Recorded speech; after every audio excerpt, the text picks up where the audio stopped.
Welcome to day 27. So we've talked a little bit over the last few days about things we might regret and moving into action. And I've talked with more than a few people who look at their lives with a sunk cost analysis. And they say like, well, I've spent 10 years climbing the corporate ladder to where I am. I can't restart elsewhere.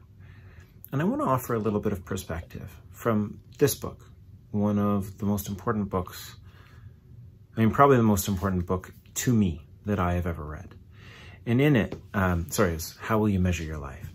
In it, Clayton Christensen says 93% of all companies that ultimately become successful had to abandon their original strategy because the original plan proved not to be viable.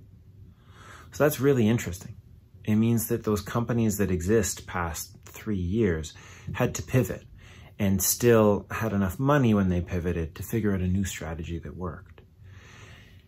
And I think the implications on our life are pretty interesting because it means that it's not too late to pivot. And in fact, if we're anything like the corporate world, and if you believe the free market economy and the principles that underpin it, there should be some overlap here. If we're anything like it, it means that most of us are not going to get it right on the first try. So what does that perspective offer you? That it's okay and in fact normal to not get it right and to pivot later. So where might you want to pivot to? And I think once you take away the judgment of thinking, well, I effed this up and now I better make the best of a losing hand, know that it's okay to trade in those cards for another hand.